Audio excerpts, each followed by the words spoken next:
오늘 저는 여호수아 2장 1절에서부터 14절의 말씀을 가지고 라합의 믿음이라는 제목을 통하여 하나님의 말씀을 증거하고자 합니다. 사람들은 직업에 귀천이 없다고 합니다. 정말 직업에는 귀하고 천한 것이 없을까요? 사회로 나가는 청년들은 직업을 찾기 위해 열심히 공부합니다. 그래서 대학을 졸업한 후에 좋은 직장에 가기 위해 취업 시험을 따로 준비한다고 합니다. 대학에서 배운 것을 가지고는 직장을 잡기가 어렵기 때문입니다. 이렇게 청년들은 취업하기가 하늘의 별 따기라고 하는데 기업들은 일할 사람이 없다고 아우성을 칩니다. 반도체나 조선업에서는 사람을 구하지 못하는 기현상이 일어나고 있다고 합니다. 많은 물량들이 쏟아져 나오는데 그것을 만들 사람이 부족하다고 합니다. 이로 인해 외국인 근로자들을 더 들여오는 정책을 쓰겠다고 발표를 하고 있습니다. 시대가 지날수록 젊은이들은 힘들고 땀 흘리는 일은 하지 않으려고 합니다. 그리고 부모님의 기업이나 장사를 물려받아서 해야 되는데 물려받지 않으려고 보통 그렇게 생각을 합니다. 그런데 한 청년은 농촌으로 내려가 10,000평 정도의 땅을 임대하여 1년간 농사를 지었는데 농기계값, 드론으로 농약 치는 값, 비료값, 종잣값을 다 빼고 나니 순수입이 1,000만 원 정도가 나왔다고 합니다. 1,000만 원이면 한 달에 100만 원도 안 되고 한 달로 따지면 한 88만 원 정도의 수입을 올린 겁니다. 땀 흘려 열심히 1년간 일했는데도 그 결과가 좋지 못하면 힘이 빠지는 것입니다. 그래도 그 청년의 도전에 우리는 칭찬을 해줘야 합니다. 그런데 사람이 가정을 이루고 그 가족을 부양하기 위해서는 꼭 직업이 필요합니다. 자신이 직접 경영하는 사업이나 장사를 하는 것이 좋고 그것이 여의치 않으면 직장에 다니는 것도 좋습니다. 그렇게 자녀들을 양육하기 위해 부모 세대는 열심히 밖에서 일을 합니다. 그러니 직업에는 귀천이 없다는 말이 나온 것입니다. 여리고성의 가족을 부양하기 위해 일선에 나선 사람이 있었습니다. 그러나 그의 직업은 아주 천한 것이었습니다. 그리고 그것을 직업이라 하기에도 부끄러운 일이었습니다. 그런데 여호와 하나님께서 그를 구원하여 주시고 그를 통해 메시아의 계보를 있게 하셨습니다. 오늘 본문에 하나님께서 왜 기생 라합을 택하여 메시아의 계보를 있게 하셨고 이를 통해 이 시대를 살아가는 성도님들에게 하시고자 하는 하나님의 말씀은 무엇인지 여러분과 함께 나누고자 합니다. 첫째, 믿음의 여인 라합은 하나님 뜻대로 가족을 열심히 부양했습니다. 모세는 모압 지방 북서쪽에 있는 아바림 산에서 가나안 땅을 바라보며 죽게 됩니다. 이 아바림의 가장 높은 봉우리가 바로 누보산입니다. 그러니 이 누보산에서 모세는 가나안 땅을 바라보고 죽음을 맞이한 것입니다. 하나님께서 허락하지 않으시니 꿈에 그리던 가나안 땅을 바라보며 모세는 생을 마감하게 된 것입니다. 하지만 모세는 죽기 전에 기력이 쇠하지 않고 눈도 흐리지 않았다고 성경이 기록하고 있습니다. 그렇게 120세에 죽게 되었다고 성경에 나와 있습니다. 모세는 모압 땅에 있는 골짜기에 장사됩니다. 그런데 누구도 모세의 무덤을 찾을 수가 없었습니다. 그리고 모세가 묻힌 곳을 아는 사람도 없습니다. 이는 이스라엘 자손이 모세의 무덤에 가서 그를 우상 숭배하려는 죄된 속성이 있기 때문에 모세의 무덤이 봉인이 된 것입니다. 누구도 찾을 수 없게 만든 것입니다. 이제 광야 40년을 이끌었던 모세의 시대는 가고 가나안 땅을 정복하고 입성해야 하는 시대가 온 것입니다. 출애굽 세대를 이끌었던 사람이 모세라면 가나안 땅을 정복하고 입성하는 세대가 여호수아 세대라고 할 수가 있습니다. 여호수아 1장 1절에 여호와의 종 모세가 죽은 후에 여호와께서 모세의 수종자 눈의 아들 여호수아에게 말씀하여 이르시되, 여호와께서 모세가 죽은 후에 수종자 눈의 아들 여호수아를 택하여 말씀하셨습니다. 그런데 여호수아 세대가 그냥 나온 것이 아닙니다. 신실한 여호와의 종 모세가 있었기 때문에 가능한 것입니다. 이처럼 지금 우리의 세대가 그냥 나온 것이 아닙니다. 이전에 50년대, 60년대, 70년대 고생하신 어르신들이 있었기 때문에 지금의 대한민국이 존재한다고 저는 생각을 합니다. 또 그리고 그것이 맞는 말입니다. 그런데 모세는 죽기 전에 눈도 흐리지 않고 기력도 쇠하지 않았습니다. 가나안 땅으로 들어가 이스라엘 자손을 충분히 이끌 힘이 있었다고 보여집니다. 그러나 성경에는, 신약 성경에는 주님께서 새 포도주는 새 부대에 담아야 한다고 말씀하셨습니다. 만약 새 포도주를 옛 부대에 담았으면 그것이 낡아터지고 새 포도주도 버리게 될 수도 있는 일이 생길 수 있기 때문에, 그래도 모세는 가나안 땅을 앞두고 여호와 하나님께 간청했습니다. 저 가나안 땅에 들어가게 해주세요. 하지만 여호와께서는 새 포도주를 새 부대에 담길 원하셨습니다. 여호수아서 1장 6절에 강하고 담대하라. 너는 내가 그들의 조상에게 맹세하여 그들에게 주리라 한 땅을 이 백성에게 차지하게 하리라 하셨습니다. 하나님께서 여호수아에게 강하고 담대하라 하신 이유는 내면적으로 위축되지 말고 담대하라 하신 것입니다. 가데스에서 12명의 정탐꾼을 보낼 때 갈렙과 여호수아만이 긍정적인 보고를 했습니다. 그런데 그때 갈렙은 강하고 담대하게 가나안 족속은 우리의 밥이라고 외쳤습니다. 그렇게만 보면 여호수아보다 갈렙이 더 강하고 담대했다고 볼 수 있습니다. 그러나 후에는 하나님께서 눈의 아들 여호수아를 모세의 후계자로 세우셨습니다. 강하고 담대한 자에게는 강하고 담대할 필요가 없습니다.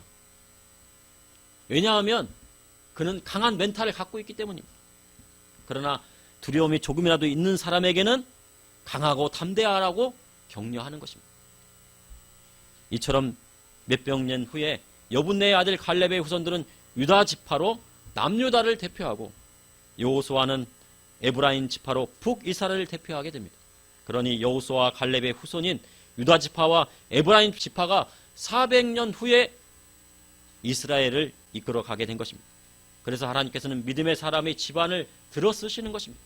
비록 강하지 못하고 담대한 마음이 조금 결여되어 있다 하더라도 믿음이 있는 자에게 용기를 주셔서 사명을 감당해 가시고 그 사명을 감당하신 후에 그의 후손들과 그의 집안을 사용하여 주시는 것입니다.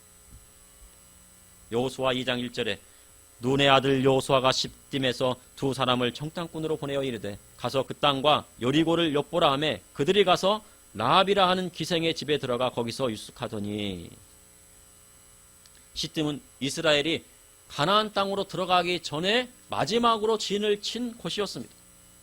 시딤으로 나와 강을 건너면 바로 여리고 성이 나옵니다. 그런데 여리고 성은 달의 성이란 뜻이 있습니다. 여리고 성은 당시 세계 최고의 도시였습니다. 고고학자들에 의하면 여리고 성은 2중 3중으로 흙으로 빚은 벽돌로 쌓은 난공불락의 성이었다고 말합니다. 누구도 그 성을 뚫을 수가 없습니다. 그러니 여리고 성을 치기란 사실상 불가능하다고 할 수 있습니다. 그런데 여호수아가 두 사람의 정탐꾼을 보내며 여리고 성을 엿보라 합니다.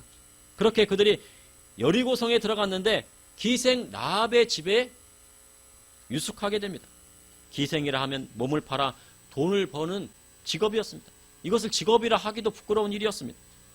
그런데 성경에 라합이 의인이라 기록되어 있습니다. 야고보서 2장 25절에서 26절에 또 이와 같이 기생 라합이 사자들을 대접하여 다른 길로 나가게 할 때 행함으로 있다 없다 하심을 받은 것이 아니냐. 영혼 없는 몸이 죽은 것 같이 행함이 없는 믿음은 죽은 것이니라 하셨습니다. 바로 기생 라합은 행함으로 이롭다함을 받았다고 야고보서에 기록하고 있습니다. 라합은 여호수아가 보낸 두 정탐꾼을 맞아들였습니다. 이는 라합이 의인을 맞아들이고 의인의 상을 받게 되었음을 나타낸 것입니다. 가족 사남 중에는 라합은 기생이었고 여리고성까지 배반하여 모두 죽게 하였다고 비판하는 사람들도 있습니다. 그런데 당시 가나안 땅에는 온갖 제약이 반영하였습니다. 심지어 자식을 불 가운데 지나가게 하는 인신 제사까지 성행을 하였다고 합니다. 그러니 자식을 불에 태워서 가나안 땅의 신에게 바친 것입니다. 그러니 하나님께서 더는 두고 보실 수 없으셨던 것입니다. 이 시대도 마찬가지입니다. 가정이 파괴되고 가족을 해체시키는 법이 통과되면 하나님의 심판이 그 땅에 오게 되는 것입니다. 마지막 최고의 보료는 바로 가정인 것입니다. 가정이 파괴되면 하나님의 심판이 그 땅에 오게 되는 것입니다. 하나님의 심판은 전쟁이나 가뭄과 같은 자연재해로도 온다고 성경에 기록되어져 있습니다. 많은 곳에 기록되어져 있습니다. 성경의 라합이 의인이라 함에는 그가 죄를 많이 지었지만 두 정탐꾼을 맞아들임으로 제사함을 받았다는 뜻이 아닙니다. 신약 성경에 나오는 가늠하다 붙잡혀 돌에 쳐 죽임을 당하기 일보 직전에 여인과는 전혀 다른 상황이라 볼 수 있습니다. 일반적으로 기생은 직업적으로 간음을 합니다. 그런데 신약 성경에 간음하다 붙잡혀온 여인은 욕망에 이끌려 붙들려 왔다고 볼 수 있습니다. 그래서 신약 성경에 주님 간음한 현장에서 잡혀온 여인에게 그를 돌려보내며 가서 다시는 죄짓지 말라 하신 것입니다. 가서 더 죄를 지라고 한 것이 아니고 죄짓지 말라 하신 것입니다.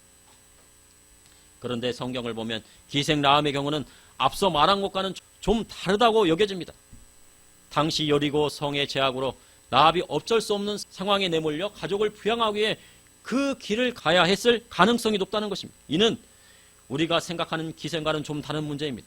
그래서 마태복음 1장의 그리스도 계보에 기생 라합이라 하지 않고 라합이라고만 기록되어 있습니다. 그런데 밧세바는 마태복음에 여전히 다윗의 아내가 아니라 우리아의 아내라고 기록되어져 있는 것입니다. 우리나라에도 우리의 역사를 보면 그런 제약들이 있었던 때가 있었습니다. 조선시대에 한 번 관노비가 되면 그의 자식까지 관노비가 되고 한 번 기생이 되면 그 자식뿐만 아니라 그 후손까지 관기나 노비나 기생이 되어야 했습니다. 어머니가 기생이라고 해서 그 딸이 기생이면 되겠습니까? 그러니 라합에게도 이런 여리고성에 있었던 제약이 있었다고 보여지는 것입니다. 세계적으로 자기 민족을 노예로 부리는 민족은 우리나라가 유일하다고 합니다. 보통 세계사를 보면 다른 이방인들을 노예로 쓰지만 자기 민족을 노예로 삼지는 않는 것입니다. 그러니 우리 민족의 죄된 숙성이 그곳에 있는 것입니다. 그리고 조선시대에 아무리 양반의 집이라도 첩의 자식은 양반이 아니라 다만 서출로 아버지를 아버지라 부를 수 없고 형님을 형님이라 부를 수 없는 예가 바로 그 사회의 제약을 말하는 것입니다. 아버지의 씨로 낳고 다만 다른 배에서 낳았을 뿐인데 아버지를 아버지라 부를 수 없고 형님을 형님이라 부를 수 없는 그 내용을 기록한 책이 무엇입니까? 홍길동전입니다. 그 사회의 죄악을 나타냈다고 볼 수가 있습니다. 이러한 사회의 죄악이 관영하고 하나님이 주신 양심의 범을 넘어서면 하나님의 심판이 그곳에 내리는 것입니다. 그러나 악한 시대 속에서 기생 라합은 믿음이 있었습니다.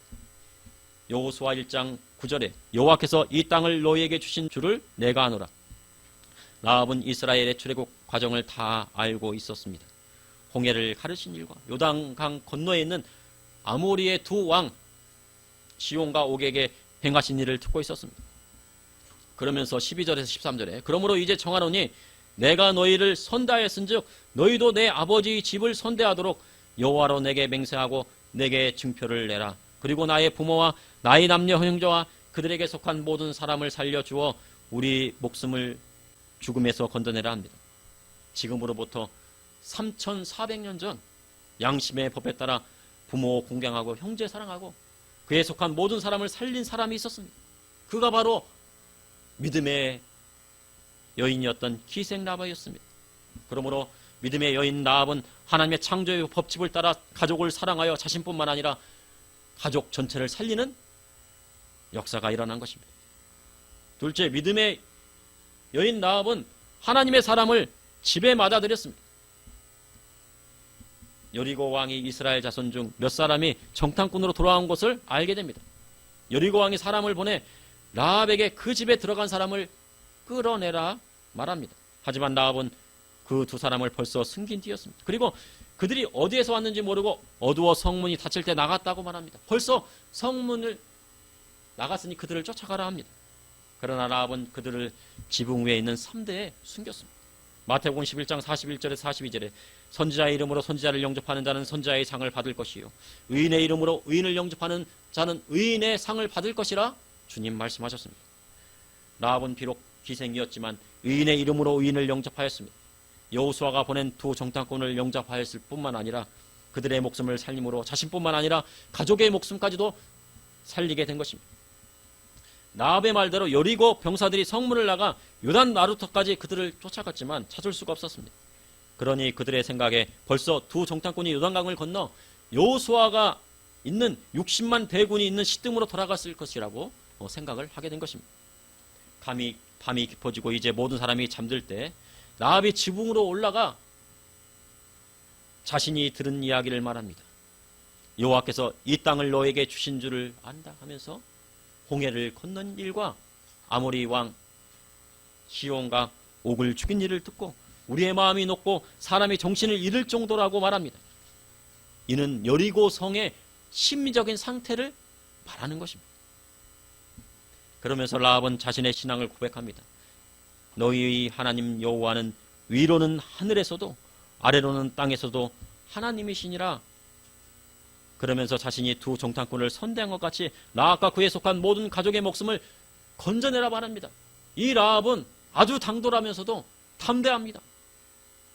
어떻게 보면 강합니다. 강한 여자입니다. 믿음의 여자입니다. 여호수아 3장 15절에서 16절에 라합이 그들을 창문에서 줄로 달아내리니 그의 집이 성벽 위에 있으므로 그가 성벽 위에 거주하였습니다. 라합이 그들에게 이르되 두렵건대 뒤쫓는 사람들이 너희와 맞을칠까 하노니 너희는 산으로 가서 거기서 사흘 동안 숨어 있다가 뒤쫓는 사람들이 돌아간 후에 너희의 길을 갈지니라. 라합이 두 정탐꾼을 지붕에 숨겼다가 자기 집 창문에 줄을 달아내려 보냅니다.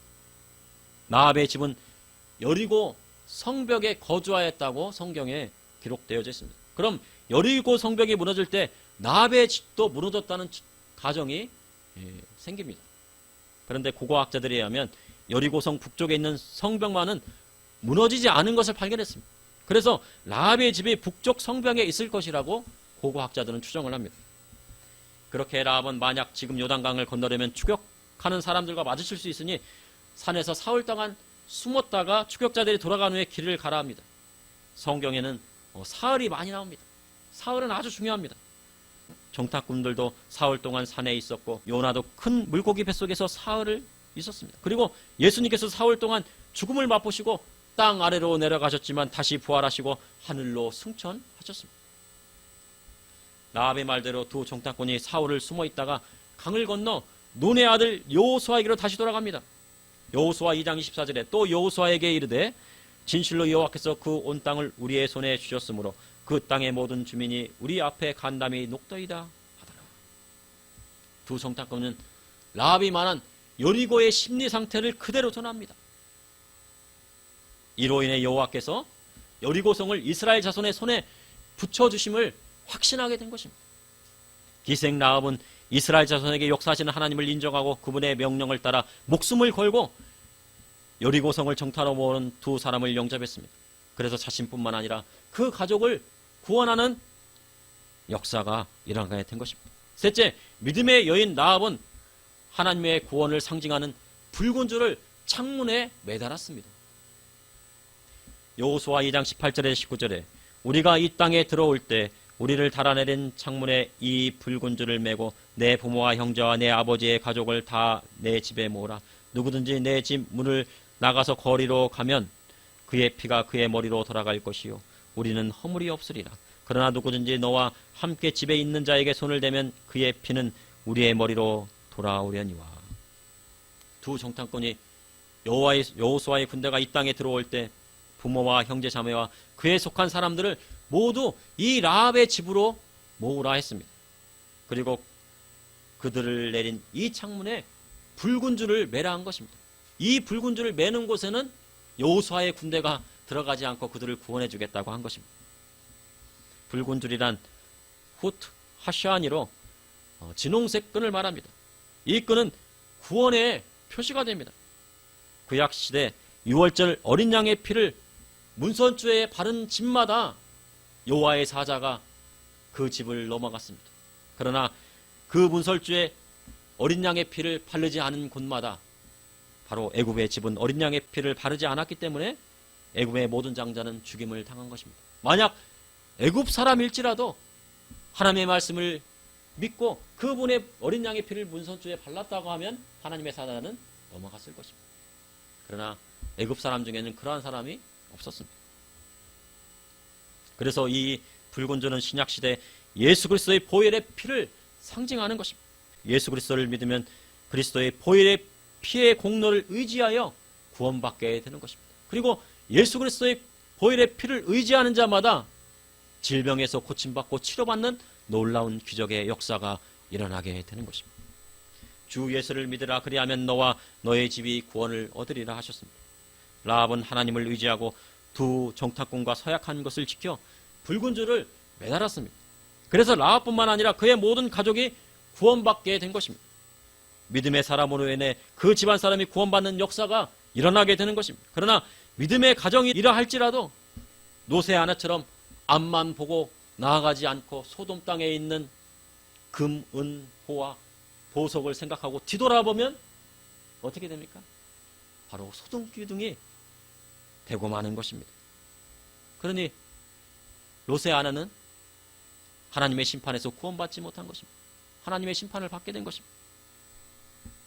두 정탐꾼이 다시 말합니다. 만약 맹세를 지키지 않고 집문 밖으로나 거리로 나가게 되면 그의 죽음에 대해서는 그가 책임이 있고 우리에게는 허물이 없음을 말합니다.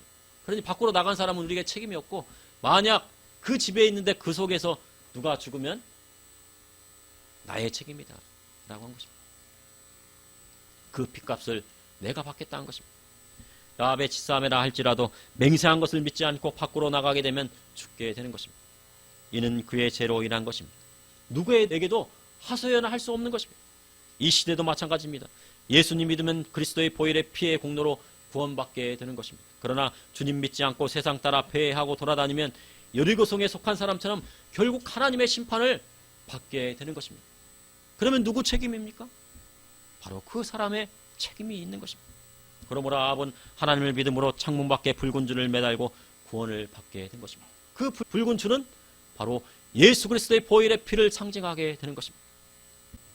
하나님께서 여리고성에 많은 곳이 있는데, 많은 곳에서 유숙할 곳이 있는데 왜 하필 기생 라합의 집에 두 정탐꾼을 보내셨을까요?